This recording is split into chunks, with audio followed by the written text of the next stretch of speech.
Has this ever happened to you where you have so much you want to share with your audience, your coachees, your guests, your prospects, your customers, your clients, and you feel pressure, or maybe you've been in a different mode and all of a sudden you're like blank, like I got nothing.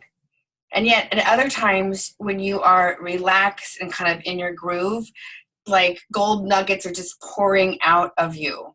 Sometimes like you don't even know what you're saying. It's just like so divinely coming out. I know that feeling.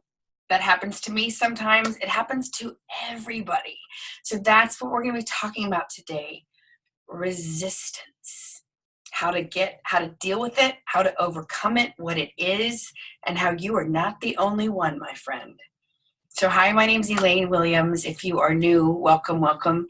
I am creator and founder of Captivate the Crowd and Camera, the live video speaker training program. I also help people find their funny and tell their very best stories so that people have to know more and want to work with them. And I'm going to talk about resistance because it is such an amazing and powerful and horrible and wonderful thing. And The War of Art by Steven Pressfield deals specifically with this. Now, I am a huge fan of The Artist's Way. I've talked a lot about The Artist's Way for years and years with Julia Cameron. I still love it. And this to me is like The Artist's Way on steroids. It is not for the faint of heart. It is more in your face. Let's tell it like it is. But sometimes this is what you need, a good swift, in the butt. And the cool thing is, you can read it like it's so intense. You can just like read one little chapter and like chew on it. And I have to warn you. I have to warn you that if you get this book, and I don't make anything from this. This is just, I'm sharing a tip for you because this book changed my life, and every single person, friend, client, comic, anybody I have ever recommended this book to goes, oh my God, Elaine, thank you. Like it is, so it's going to change your life. So if you're not ready, don't get it. But if you think you might be ready, don't wait. Amazon, great. So one of the things he deals with a lot is he talks about creativity, and his story is amazing. Steven Pressfield, he has a website and a blog, and he does workshops, and I can't wait to go study more with him. I have all of his books. He has another book called Nobody Wants to Read Your Shit, and What to Do About It, which I think is hilarious. He was in advertising for a long time, took off, went to write novels. They were not very good in the beginning, came back, worked, did a lot of that. And then he finally had a big hit in Hollywood about Bagger Vance. It was a novel, and everyone said this would be a horrible, don't make this into a movie, but he did. And he's had amazing success, and he's great. And I don't get a dime from him. I don't know him personally yet, but I just know that this book was beyond helpful, and I love to share all of my tools and resources and tips with my people. So yay. So I think one of the most refreshing things is you learn that everybody has resistance. It's not just you. And it can come in all sorts of insidious, tricky, secretive ways. Like you sit down and then, you have to go eat. Or sometimes emergencies show up because you're so confronted by working on a project. And this isn't necessarily just about creative writing. This could be about building your business, creating networking things, procrastinating if you're trying to redo your web page, guilty. It can be a lot of things. So this is not just about creative writing. And he talks a lot about resistance and, how to win your own inner creative battles. And, one of the things that always helps me is when I'm suffering and stuck, I know I go to that place of I'm all alone. No one else has this.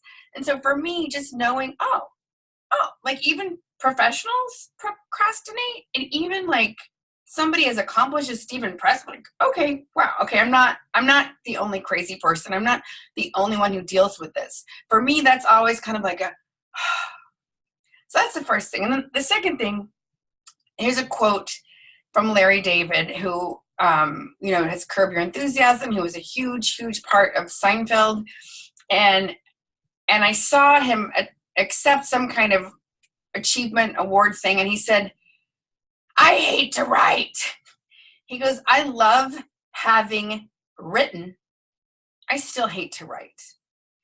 And I was like, I got goosebumps. Like, wow. Like, this guy is one of the most accomplished writers in our pop culture. And he says that. So that can be helpful too, right? And then one of the things Stephen talks about is the difference between amateur and pro. And I wish I had had this earlier in my New York City acting career, because I realized for a long time I was so attached to the idea of being an actress and the idea of doing stand-up comedy. And I was not able to be objective. And his whole point is, when you really commit and you learn how to navigate through your resistance, you go from being amateur to pro. And because there's ups and downs with every career, and sometimes you get feedback and it's really hard to take because you're too hooked in. And anyway, that to me is worth the price of admission for that little nugget. And that's in there. And again, everybody I've ever recommended is like, oh, this is so good. And I know it's helped me be a little less reactive and able to be a little more objective. And yes, I still love performing. I still love doing stand-up. I did a show last night. I still love acting in certain projects, but it doesn't define me, and I'm not like on it with a death grip to it. Does that make sense? And I think I'm sharing this because I see people do this with their business. They get so passionate and so involved, and they love it so much. It's like they're too, have you ever looked at a painting and you're too close and you have to step back and get some perspective? And so that is one of the things that this book deals with.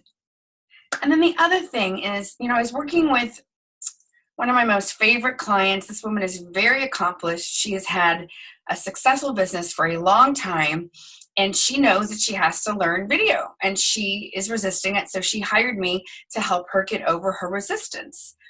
And we were talking, and I was saying, I have a gig tonight. This is yesterday. And there's a part of me that doesn't want to practice, even though I know I want to get the words in my mouth. I want to run my set. But there's a part of me that's like, I don't feel like it. I just want to go up there and wing it. That's a form of resistance.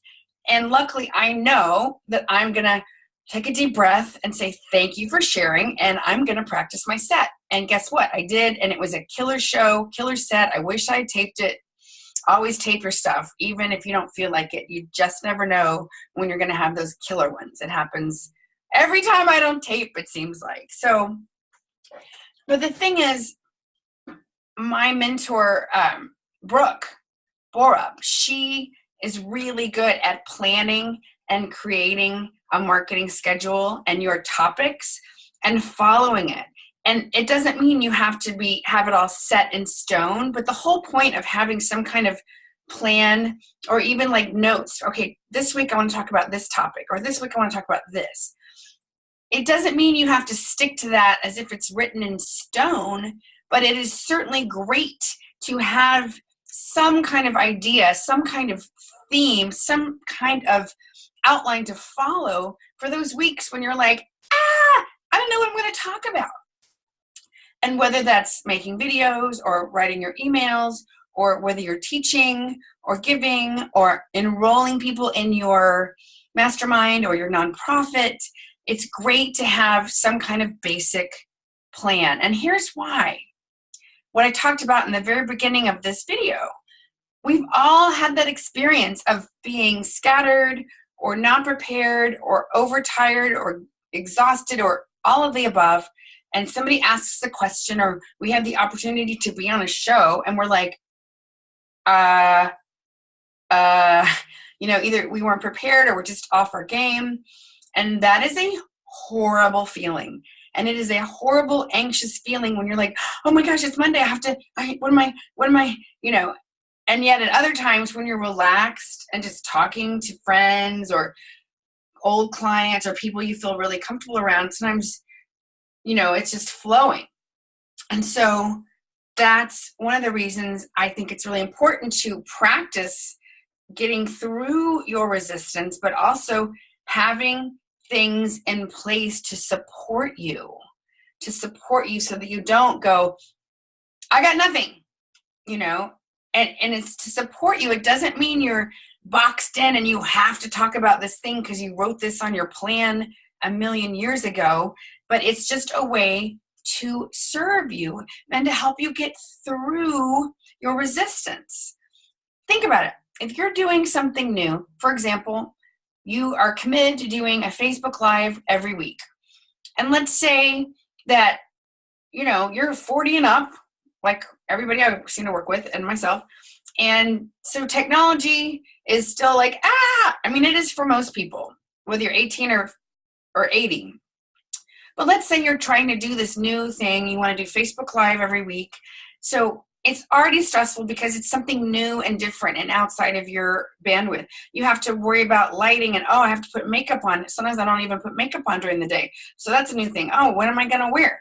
Okay. I got to make sure I have the camera the right height. Then I got to make sure that my background isn't da-da-da. So that's already 7 things that are out of your comfort zone, out of your normal.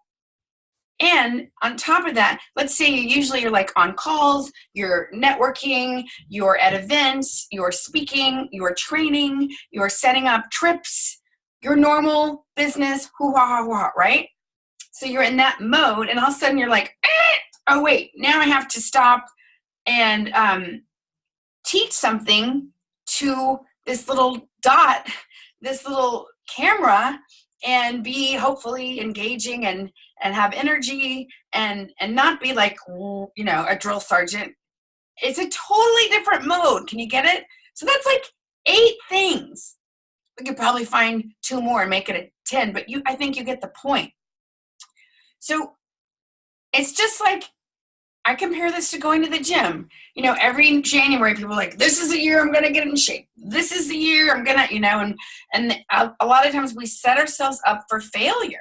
I was a personal trainer, and I've struggled with my weight my whole life, and I'm, the healthiest I've ever been. Thank you. But, if you've never worked out and you say, I'm going to go 5 times a week for an hour and a half, that is setting yourself up to fail big. You want to do bite-sized chunks. And so, 3 times a week for 20 minutes, if you want to stay longer, that would be a huge win.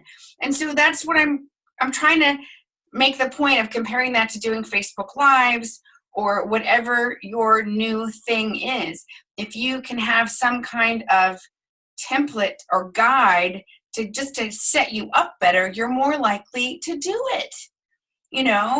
I was talking with this client about, if you can dedicate a place in your office where you have your light, where you have your camera already set, where you have your notepad or whatever, so that you don't have to reinvent the wheel every week. That can be great too. Because when we make things more complicated than they have to be, that can be a form of resistance. Resistance can show up in a million sneaky little ways, which is, again, why I love this book. Anyway, I know you're busy. I am so passionate about this book and this topic because I'm tired of seeing really talented people languish. I'm tired of seeing people whose work needs to get out there and they're not sharing their gift or their joy or their comedy or their business because they're getting stopped by resistance. It can be in so many different forms. So, and then the last point I want to make is this is why I love coaching. This is why I'm so passionate about how I love to help other people, but also I have been so blessed with so many amazing mentors and teachers and coaches. The happiest time in my life have been when I am being stretched and held accountable and supported, and I'm uncomfortable, but in a good, excited, scary kind of way, as opposed to just sort of coasting and staying more comfortable.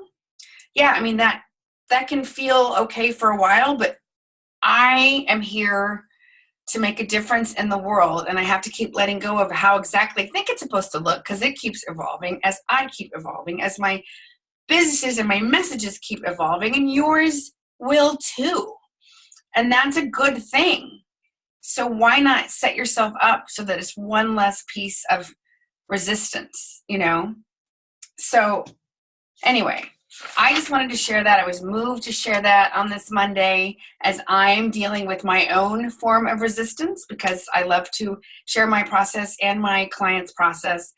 I hope that you got so much out of this. I love making these videos for you, and I love it when you write me and tell me how much they help you and how much it means to you. I can't even express the joy and the gratitude I feel when someone writes back and says, Elaine, I love this, or you help me, or, you know, it's why we're here on this planet, you know, to make a difference and to connect and to remember that we're all one. And I'm just going to say one more thing. My birthday was last week, and it's been an intense, I've had lots of people in town and lots of celebrations, and the March Madness continues, and I'm so blessed. And I got to do comedy last night, and I walked in, and it was this restaurant, and everybody was smoking hookah, and I was like, oh, and I'm very allergic, and I thought, oh my gosh, these people, it's going to be a tough crowd. I wanted to leave, like, and I had the most fun show. All the comedians were great. The audience was there to freaking laugh and have a ball. It was standing room only, and it was just such a blessing. And it was people from New Jersey, and people from Turkey, and people from Arabic places, and people from, you know, Bloomfield, and people from New York City. I mean, it was just a hodgepodge of people sitting in the dark and laughing together and celebrating our similarities, and how I think underneath it all, we're all one. We're all connected. We all want to love and be loved and know why we're here, making a difference. And that's one reason I love comedy. And that's one reason I love writing, and I love sharing tools that have helped me, and hopefully this can make a difference for you as well. So I wish you a fabulous, fabulous week. Thank you so much for watching. If you found this helpful, I would love to hear from you and tell me, you know, what struck you and how you're going to use this in your life this week. Okay, thank you so much for joining me. I hope that you have a fabulous day, and we'll talk soon. Bye.